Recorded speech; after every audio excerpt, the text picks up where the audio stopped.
కార్తిక్.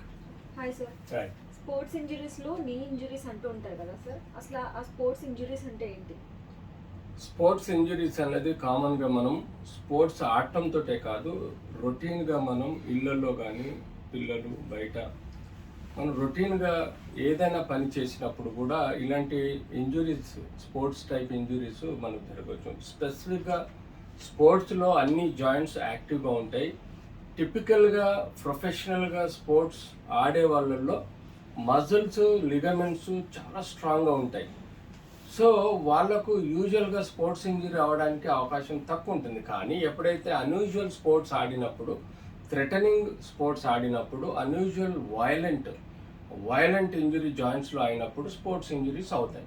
బోన్స్కి కానీ, మజిల్స్ కానీ, లిగమెంట్స్కి. అది వైలెన్స్లో, అంటే ప్రొఫెషనల్ స్పోర్ట్స్ మెన్ ఎక్కువ వైలెన్స్ ద్వారా ఇంజరీ తగిలితే మాత్రం చాలా రకాలుగా స్పోర్ట్స్ ఇంజరీస్ ఉంటాయి. కానీ ఎవరైతే ప్రొఫెషనల్గా స్పోర్ట్స్ ఆడని వాళ్ళు ఈవెన్ సడన్గా ఏదైనా షటిల్ కానీ లేకపోతే ఇంట్లో కానీ ఏమైనా ఆటలు ఆడుకున్నప్పుడు పడితే కానీ, because of the muscles, tendons sportsmen లాగా స్ట్రాంగ్ ఉండవు కాబట్టి వాళ్ళకి గుడ్డా bone fractures, ligament injuries, joint injuries జరిగే ఆస్కారం ఉంటుంది. అంతేకాకుండా వార్మప్ చెయ్యకుండా కొంతమంది స్పోర్ట్స్ ఆడుతుంటే వాళ్ళలో కూడా అన్యూజువల్ స్ట్రెస్ వలన కూడా స్పోర్ట్స్ ఇంజరీస్ వచ్చే ఆస్కారం ఉంటుంది.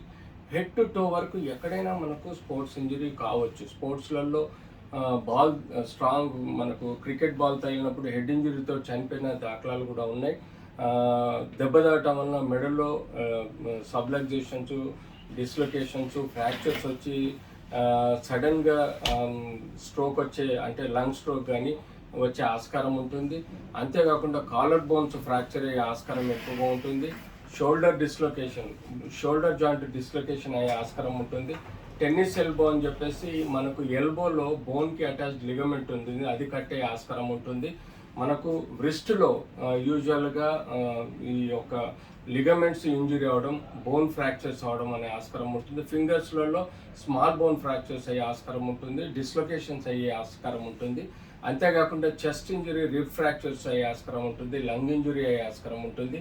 ఆ తర్వాత మనకు బేసిక్గా చూస్తే పెల్విస్లో ఫ్రాక్చర్స్ అయ్యి సివియర్ బ్లీడ్ తోటి అయ్యి ఉంటుంది. నడుములో నెక్ నుంచి మనకు కింద డౌన్ వరకు, టెయిల్ బోన్ వరకు మనకు మల్టిపుల్ బోన్స్, జాయింట్స్ ఉంటాయి. వాటిలో ఫ్రాక్చర్స్ కానీ, సబ్లక్జేషన్ కానీ, డిస్లొకేషన్ కానీ, వెరీ రేర్గా స్పైనల్ కార్డ్ ఇంజరీ అయ్యి పారలైజ్, అంటే 4 కాళ్ళు చేతులు కాళ్ళు పడిపోవడం, లేదా 2 కాళ్ళు పారాలసిస్ రావడం లాంటి సమస్యలు వస్తాయి.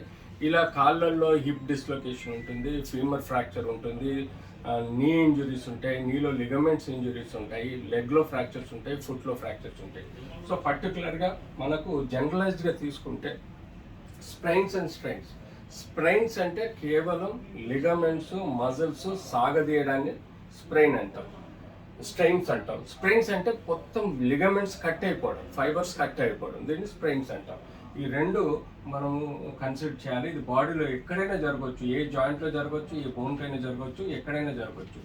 ఏసీఎల్ అనేది మనం కామన్గా యాంటీ క్రూషియేట్ లిగమెంట్ అనేది మోకాల్లో చూస్తాం. మోకాళ్ళు మనకు ఈ యొక్క లిగమెంట్, ఫ్రంట్న కనబడే లిగమెంట్ను ఏసీఎల్ అంటాము. ఇది స్పోర్ట్స్ ఇంజరీలో కామన్గా ఫార్వర్డ్ స్టెప్ వేసినప్పుడు ఫుట్ ఇలా క్లక్ మండం, ఫుట్ ఇలా ముందుకు జరగటం వల్ల ఈ బోన్కి మధ్యలో వైలెంట్ మూమెంట్ వచ్చేసి ఈ లిగమెంట్ కట్టే ఆస్కారం ఉంటుంది. దీన్ని ఏసిఎల్ ఇంజురీ అంటాము.